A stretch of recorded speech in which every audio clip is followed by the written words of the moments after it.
As much as I did not want another diagnosis, I'm actually grateful for this one because it makes sense of everything.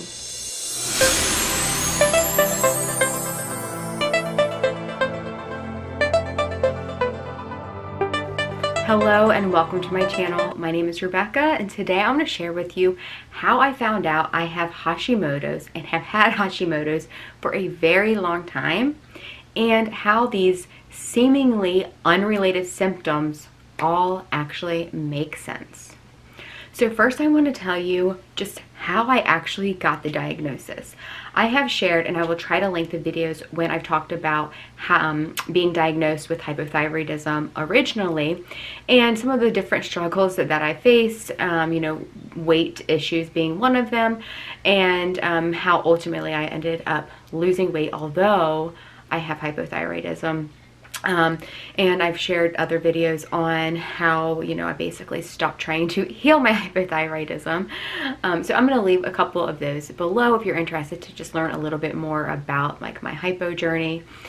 But today I want to talk to you about the official diagnosis of Hashimoto's, which, if you did not know, Hashimoto's thyroiditis is the autoimmune version of hypothyroidism.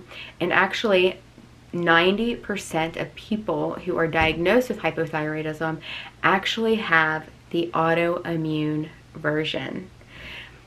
And as much as you might not want to hear that, because who wants to hear that their body is attacking itself?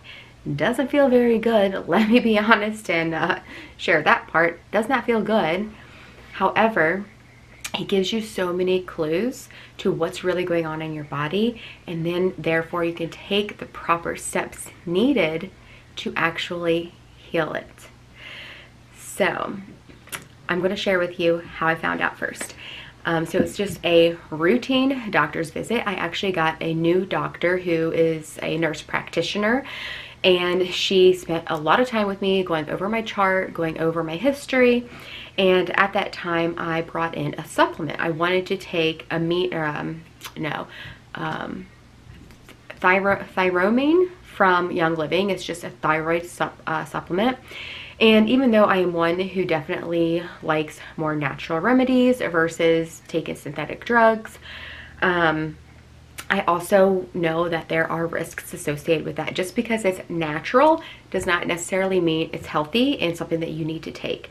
And ultimately, if you don't have an issue, you don't need to supplement, if that makes sense, because obviously your body is doing what it needs. And if you over supplement and your body stops doing what it needs because it says, oh, I don't have to work because, I'm just trying to conserve energy, you've got this taken care of, and so it can cause more issues than good.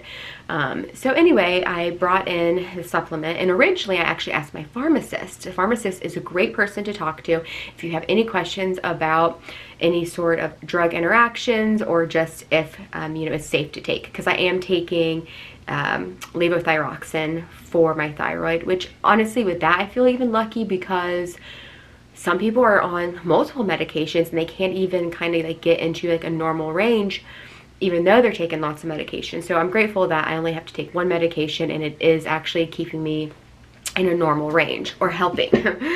So anyway, so I took the pharmacist told me, don't take this because it has iodine in it, and that's like the biggest thing that your thyroid needs, and so you can, since you're taking the levothyroxine, you don't need this. And in my head, I'm like, well, if I can take iodine, a natural supplement that's in our bodies already, because maybe I'm iodine deficient, right? Then why would I not take that and take a synthetic hormone? Or, rather than taking the synthetic hormone. So I was a little bit confused and perplexed, wait a second, if this is going to help, then why not? So anyway, but I didn't take it because obviously, they know what they're talking about, and I'm going to get to this in a second, but also they don't know everything, so it's very important to advocate for yourself. So I did take the medication, or the supplement, excuse me, to the doctor's appointment, nurse practitioner technically, but my annual, well checkup, and got her opinion on it.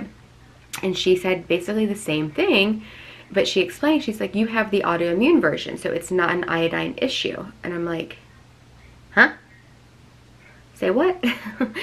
And she's like, yeah, you know, Dr. McGovern, which was my old doctor, or previous doctor, because I actually had another doctor years before that who actually gave me my official diagnosis. And he was like, oh, apparently he tested my antibodies. So the way that you find out if you actually have the autoimmune version is you test two antibodies. I'll pop them up on the screen. It's TPO, and I can't remember what the other one is. I'll have to pop them up for you. So anyway, he tested them, but never told me.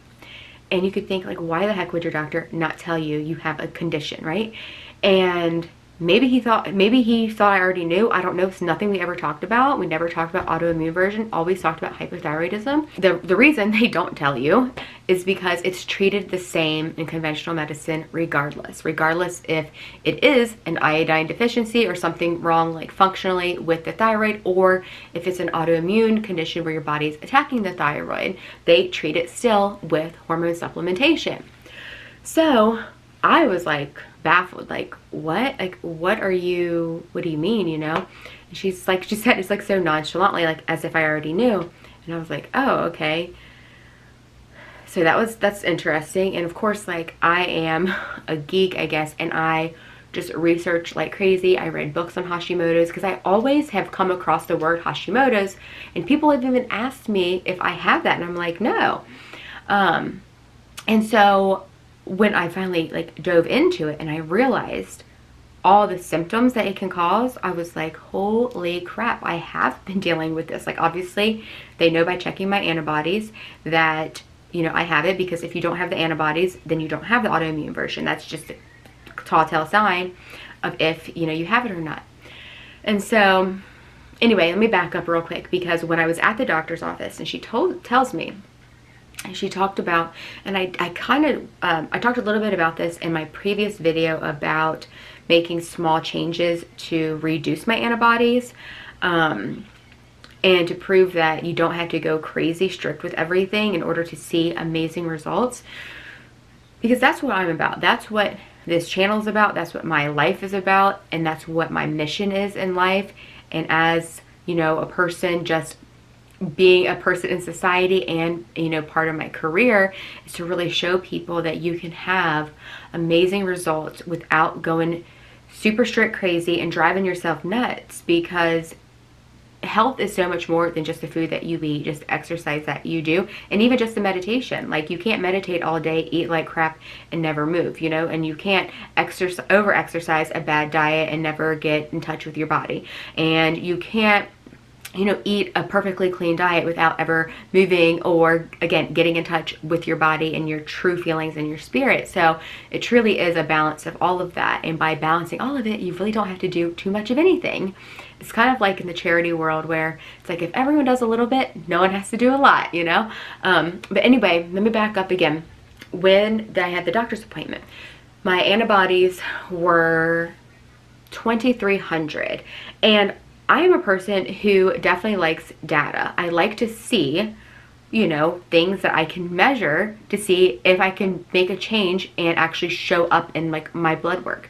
And so that really puts things into more perspective, you know, because even though we test like the TSH levels and my T3 and T4 levels and see that that is in normal range, I was still having these other symptoms that I just really kind of wrote off to, you know, it's probably stress. It's just something I kind of have to deal with. It's just, you know, one of those things, being hypersensitive, because I am hypersensitive to things, and I really think that's all related to just childhood trauma and stuff, and continued trauma over the years, because we all experience trauma in some way. But anyway, so she told me the numbers, and there were two different numbers, but this is like the big number that I not worry about, but I was really focused on. And I was like, so 2,300, I'm like, all right, well, so can we just test it again? And she's like, no, we don't need to test it because it's not going to change. And I'm like, can we please test it? Like, I just really want to know for myself. Like, this was a year ago. It was like, so this was when I had the doctor's appointment. It was the end of 2021. So this is the end of 2020 that we had originally tested my antibodies, 2,300. So I'm asking her to retest them. She's very hesitant, does not want to do it, but I'm like, please do it. I want to know. I want to see where they are now in comparison to where they are before, and I want to know where they are now so I have a starting point for when I do make some different changes, because now that I have this new information, I'm definitely going to, again, research it, see what I'm able to do to see if I can improve it in any way. And so anyway, so reluctantly she did test it. Comes back the next day at 3,600. So it went from 2,300 to 3,600. To me, that's significant. She still not concerned about it. She didn't think it was going to change, and the fact that it got worse, not a big deal to her. Again, because she's going to treat it the same way regardless. This is why it's so important to, number one, stick up for yourself when you go to your doctor. Just because they're a doctor, have a medical degree, does not mean that they are higher than you, that they are more powerful than you, that they are better than you. You ultimately know your body best. You have to take their information as like maybe guidance and collect all kinds of information and make the best choice for yourself. And so I decided to make some changes, like I mentioned, you know, for 6 weeks, and see if anything, you know, comes up. And before I get to those results, I want to tell you about the symptoms that I was experiencing, because, you know, looking back, it all just makes so much sense. And after I researched it, so I went home and like, again, dove into the research, Google things, read books, you know, found out so much more about Hashimoto's, and all the symptoms were in line with a Hashimoto's symptom. So the things that I've been experiencing, and this is stuff that I experienced like since I was younger and even older, and so it's, again, like I said, one of those things that I thought maybe I just, you know, I'm just sensitive, and so I just kind of got to deal with it in some way or manage it, because most of them have been manageable, but it was still kind of an eye-opening of like, wow, like all of this is related to my autoimmune condition. Wow. So I'm going to read some of them. I have my notes right here. So first off, hypothyroidism, like #1 symptom of Hashimoto's, right? Irritable bowel syndrome. So I was diagnosed with that when I was like 16 or 17. So gut distress, basically. Fatigue. And this one is like, I definitely experienced this after having Taylor, like probably 2 years after she was born and stuff. And this is what prompted me, this and anxiety actually, is what prompted me to even seek medical care in the first place, because I was just like, things aren't right, you know, I'm just not feeling right. I, again, always like blamed it on like stress or whatever, which the bottom line is, yeah, it probably is that my body is stressed. Not necessarily the stress that I was under, but like my body is in stress. When things are out of whack in your body, it is stressed, period. And so I even had like really bad bouts of fatigue, even like to where I really started making connections with some food items that I was eating and how that affected it and some other things. And again, I'll talk about like the changes that I made in a minute, but going back to the symptoms. So pain. So I've experienced like knee pain, back pain, hip pain. That's all related to Hashimoto's, primarily due to inflammation, but it usually shows up in like those vulnerable areas that may have some sort of physical tension related to them or something else. Balance, like lunges are like my nemesis. Like I love doing them, but like I fall out of balance so many times. And I've got back into yoga recently, and I'm feeling so good about it, because if I actually take the moment and I focus and I get myself centered, then I am able to have balance. But it was just like weird how I'm like, why do I like balance issues? You know, and it just, it makes sense of everything because it's part of Hashimoto's apparently. And then also like sensitivity to heat and cold. I'm like right in the middle. I'm sort of like Goldilocks. Can't be too hot, can't be too cold. Because if it's too cold, then my pinkies especially go numb. They turn blue, fingertips turn blue, Raynaud's. And you know, again, they're not too concerned about it unless like you can't warm your hands up. So it's something that like, since I know about it, I make sure to like wear gloves, you know, more often.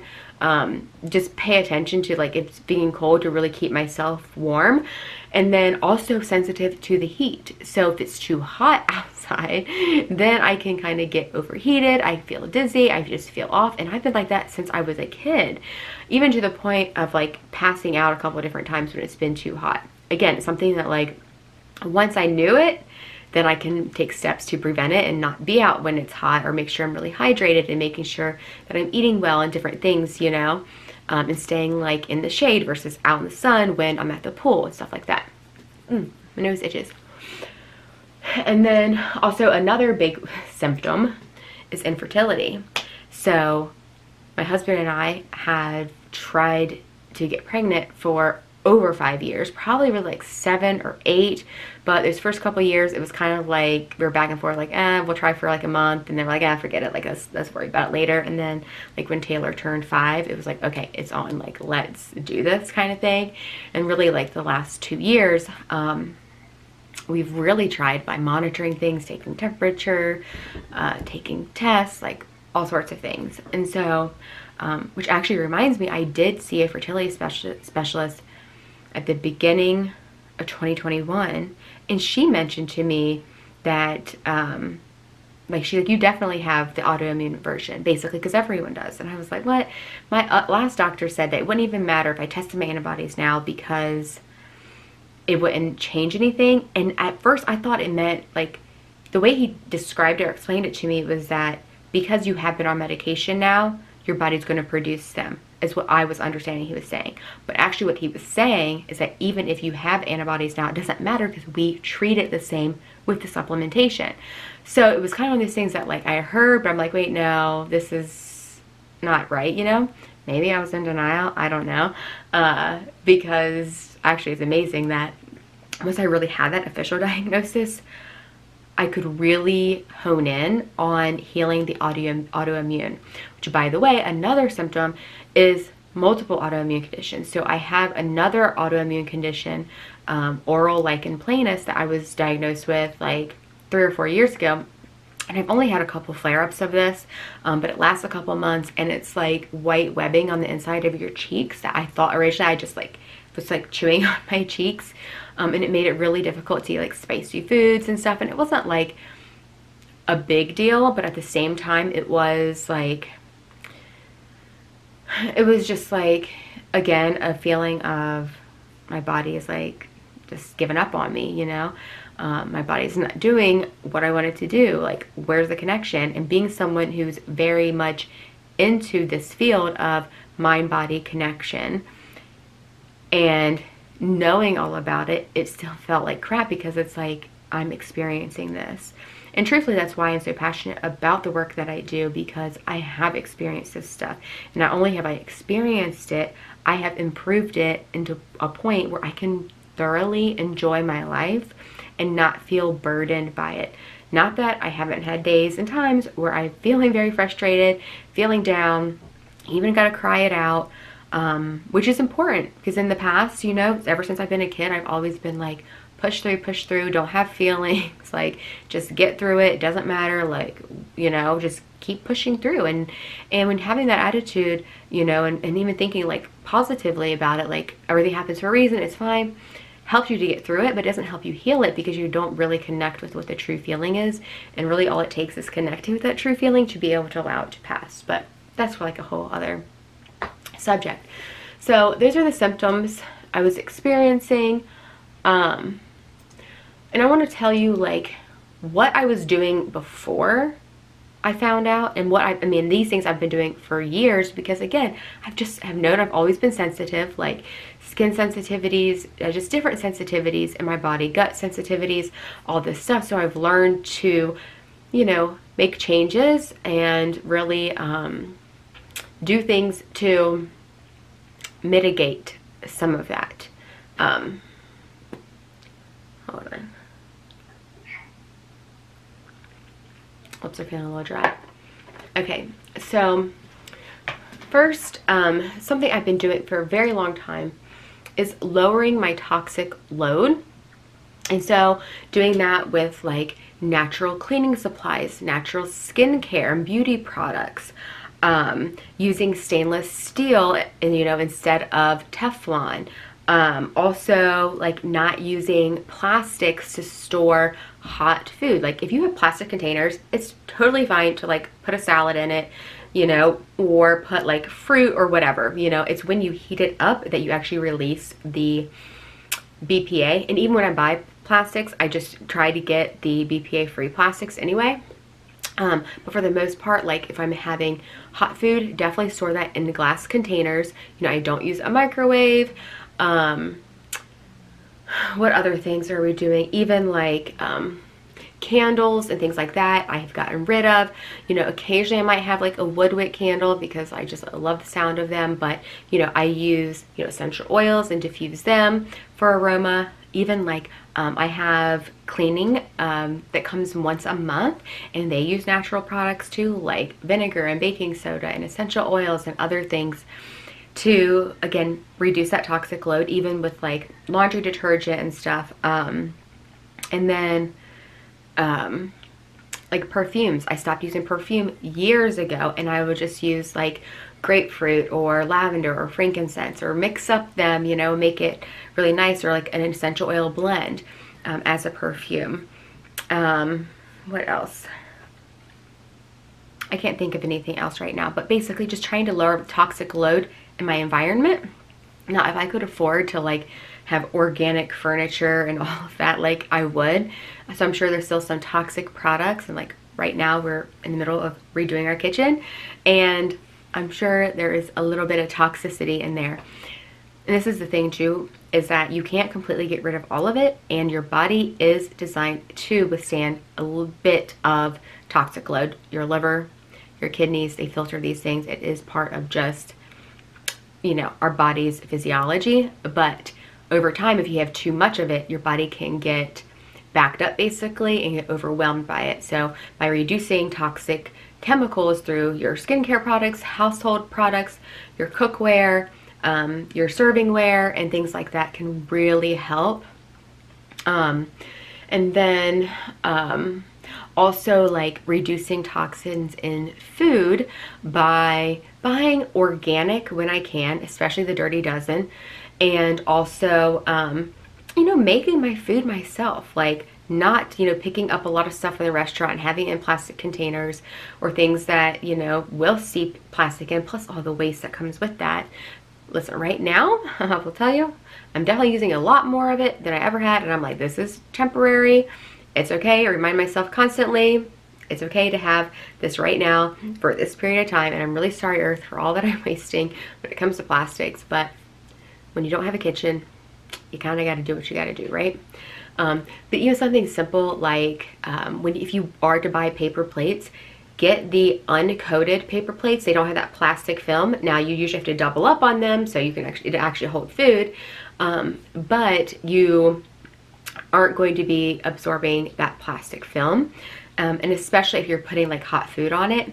And Chris, he like accidentally bought them during our renovation, and he's like, I'm really sorry, I got the wrong ones. And I just put like a paper towel down. If I put like, we had like grilled ham and cheese the other day and vegetable soup, and so I put that down, a paper towel down, so I wouldn't actually be touching the plastic. So I mean, there are things and ways to work around it, but again, it's really about overall lowering that load. So that's definitely a big one that I have done. And then also, you know, I really try to avoid taking medications as much as possible, again, so I don't load up my liver and my kidneys with, you know, countless amounts of drugs. And this is even like, you know, ibuprofen and things like that. Like if I have a headache, I really try to, number one, reduce the tension, like muscular tension, because often that's what causes it. And then I also will use like my deep relief roll-on, you know, which is like a peppermint, wintergreen, and copaiba mixture. It really helps. It's amazing. Use CBD products as well. And so the only medication that I take on a regular basis is the levothyroxine, because it does help. And I need to replace that hormone right now. Also, like I take probiotics, you know, through like a capsule or through kombucha, sauerkraut, and kimchi. Try to do a variety of that, because that is what's important. Now, depending on what you actually have going on, what your like particular gut issue is, there are different strains of probiotics that might be better suited for you. But in general, just for like general gut health, having a variety of probiotics is best. And then definitely, you know, exercise. I exercise at least 3 days a week, like intentionally, sometimes up to 5. It just really depends on the week, but I like to go to the gym 3 days a week. I like to do yoga once or twice a week, and I like to get a family hike in on Sundays. And I guess I do consider that exercise. So I try to be active every day, keeping your body going, keeping your body moving, because that's increasing the circulation, decreasing inflammation, and allowing your body to do what it needs to do. Also just like eating well, eating healthy, mostly healthy, with having some treats here and there. I do not crave fast food. I do not like fast food. I really focus on foods that make me feel good. And sometimes that is Ghirardelli chocolate, makes me feel so good. My Kind frozen bars make me feel so good. Even mint chocolate chip ice cream makes me feel so good. And so I'm going to have those things in moderation. And even some French fries occasionally, even if they're cooked in soybean oil, because just sometimes that's what you want to do, okay? But for the most part, is giving my body lots of vegetables. I'm increasing my fruit. Fruit's always been a thing that, I don't know, I don't have a taste for sweets that much. But trying to incorporate more fruits and stuff in. Definitely good with my veggies, having proteins, fats, balanced meals, and things like that that help your body just do what it's supposed to do. Also, having a spiritual practice. And really, this is just being aware that we are more than skin and bones, and know that we have feelings, that we have emotions, and just having a connection to a higher power, whatever that means for you, is really important, you know. And it just helps you feel good and know that, like, I mean, this is again another topic that we could go on and on for, but you know, we're really working with the energies of our bodies, realizing it's important to again, get in touch with the emotions and what's going on, because it shows up and it manifests itself. So just being aware of the underlying body of us, which is not our skin or our bones. And so just having that, you know, as part of my daily routine or weekly routine, and it changes, you know, with the seasons too, on what that actually means and represents. But doing that, also, you know, receiving body work, so massage, receiving energy healing like Reiki. You know, I mentioned doing yoga, that's really exercise, but that's also like mind-body connection, Pilates, mind-body connection there too. And so having some support outside of you is a balance of like doing things on your own and also getting support and having others help you feel better. I mentioned organic products already, but basically, like, that's everything I was already doing. I was already doing all these kinds of things, and some more than others. I think the spiritual practice is one that you know, I've went through phases where I've done a lot more of it, and like even reading, you know, personal development, things like that.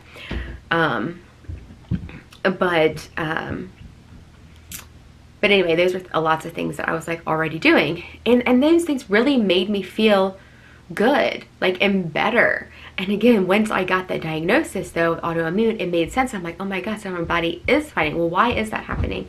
And so not only did I do research on Hashimoto's itself, but in general autoimmune, and things that I already knew about autoimmune, you know, on like a spiritual level, which are things that I never connected with. I never felt unworthy, or like never really, like, let me back up. The like spiritual meaning behind hypothyroidism is a sense of unworthiness. And I was like, I do not feel unworthy. Honestly, I think I'm awesome. And so, like, that's not what unworthiness is. And I think I shared this on Instagram when I was talking about like my whole C-section story, and like actually finally admitted I had birth trauma. Which I think is also a big part of the infertility issue as well. It's never just what it is, you know. But anyway, this video is going to be so long if I don't get going. But once I really started to explore what that meant, I realized that I actually did feel a bit unworthy based on different things that's happened in the past, and not being able to deliver Taylor in the way that I wanted originally. But definitely check out the Instagram. It's on my IGTV. I think it's IG video now. Anyway, so check that out if you want to learn a little bit more about that. and I'll probably talk about that later. But anyway, so, you know, I was already doing a lot of stuff. Once I got the diagnosis, then I started to make a few different changes. And one of them being, well, basically, let me tell you in a general overview. Every time I do anything, I definitely approach it holistically, which means I don't just focus on food. I don't just focus on like what I'm doing, like exercise. I don't just focus on like more spiritual stuff being, right? I look at the whole picture because I know there's not just one thing. Now, there are times when we need to focus on just one thing at a time to really create that habit in order to have sustainability. But the goal is to really have a holistic approach and balance to our life and to our health. And so when I got the diagnosis, I decided to make a few changes on a whole picture. And so I did a couple of dietary changes. One, which is going 100% gluten-free. I was like 90% gluten-free before. I knew I felt better without gluten, but I still had it because I didn't want to stress over not being able to enjoy things with my family. But I really made a huge connection between gluten and fatigue. I didn't have any digestive issues with gluten, which is another reason why I was like, oh, it's okay. Like dairy, there are some dairy items that like give me terrible distress. And so I don't want to feel that way. So I don't, I don't consume those types of dairy. But gluten wasn't like that for me. But what I noticed is that it made my pain worse, and it made me extremely tired to the point of like paralysis. Very weird, like very weird. I remember one day having this beautiful salad, and I had 2 slices of sourdough toast with it, and I was wiped out. And like pre-food, I was totally fine, feeling great, energized, getting ready to like tackle the day, And then I literally had to lay down like for an hour, and it was just like, what the heck is going on with me? So anyway, cut gluten out 100%. Now, I will say I probably still had it like in soy sauce, trace parts of it. I did one day even have meatballs that I didn't check the label for that ended up having some gluten in it. So even then, I would say 99.9% gluten-free. And then I also reduced my caffeine. So this is, a dietary change because it's something that I'm consuming, but also it's really for my adrenals. Anytime you have any imbalance in your hormone system, you have some sort of adrenal issue, because it all kind of ties back to the adrenals. And the truth is, if one hormone system is messed up, they all are affected somehow. This is why, again, got the digestive issues, have the infertility issues, anxiety issues, all related to Hashimoto's, right? Because it's really the whole system is out of whack. So I lowered the caffeine. I did not go completely caffeine free. I just went to 200 milligrams of caffeine per day and basically cut out my like afternoon coffee because, number one, I was limiting my caffeine, and number two, I wanted to just see what my body would do if I just did not give it that. Because sometimes we think that we need it, but really we don't. And you'll see after a few days, like, oh, I feel so much better by not having it. Even my client just talked to you the other day, she lowered her caffeine, and instead of having coffee in the afternoon, she just had some herbal tea, and her sleep is so much better too. Like, you don't realize like how much that actually affects you. And then now she like doesn't need it like she thought she did, We can train our bodies to be dependent on caffeine, and we can train our bodies to not be dependent on caffeine. I also changed my sleep. I have always been pretty good about getting 7 to 9 hours of sleep a night, but since I'm feeling so good, I would cut back on my sleep to get more work done, get more things done. So I made a very conscious effort to get at least 7 hours no matter what. There's no more 6 hours of sleep. And just that one extra hour makes a huge difference in your mood, in your energy, and everything. And plus, it gives your body the time to heal and do what it needs to do, because that's part of sleeping, is like healing your body. Our bodies are constantly healing and taking nutrients in, getting waste away, and we need to give it time and rest to be able to do that stuff. And so, so I really made a conscious effort to make sure I always had 7 hours of sleep. Even if I did accidentally stay up a little bit late doing work, I would just move my alarm to like another time frame, so I would always get that 7 hours of sleep. And this also meant that I had to take some stuff off my to-do list. And one of them actually was taking YouTube off for a while. which I love being on YouTube. I just love the platform. I love being able to make longer videos and really connect with people.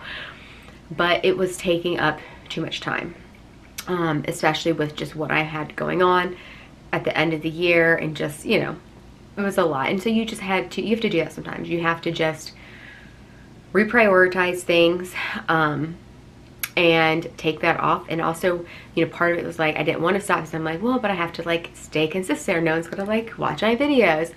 But ultimately it's like, I had to just trust that once I'm ready to consistently make videos, everything's gonna work out and it'll be fine, right? And I'm not trying to have like this 100K following anyway. I just want to be able to share my story in a way that helps other people realize you don't have to be perfect at everything, and health is more attainable than you think, and you don't have to live in pain, you don't have to live stressed, you don't have to live unhappy. Like, we're all meant to be happy and to enjoy our life. Sure, there's always going to be struggles, and I talk to my clients constantly about, we're not about getting rid of the stress. Sure, there's some things that we need to get rid of, but also we can't get rid of all the stress. We just become resilient to the stress, and we can handle the stress better when it comes. So anyway, so I had to cut some things out to be able to get my sleep in. Well, and I kind of going back to that, it's like having a heart-to-heart with myself about, why do I feel I need to do all these things? Is that part of the unworthiness, you know? And kind of really connecting with that, being like, being open to maybe that is true.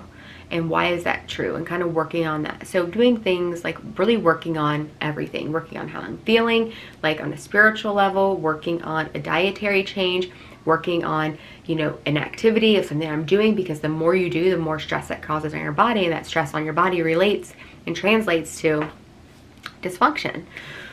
So anyway, those are like the few changes that I made, and I did this in a 6-week period, and I'm still actually doing them, but I measured after 6 weeks. Called my my doctor, my NP, and said, I would like to test them again. And she's like, we don't need to test them, we just tested them 6 weeks ago. I was like, yeah, but I made changes and I want to see if it does anything. And so reluctantly again, she checked them, and they came back to 1900. So almost dropped in half in 6 weeks, when they had increased by almost half, you know, the year prior. And so if you can make that much change in a matter of 6 weeks by just tweaking a couple of different things, it's amazing. And I still, like I said in my video about, like, I'm not trying to heal my thyroid, or I stopped caring about it. I am not looking at this end goal of like, oh, I would love to not have to take medication, all this stuff. There's like no expectation. All I want is to truly feel better, have my body be more in alignment with my mind.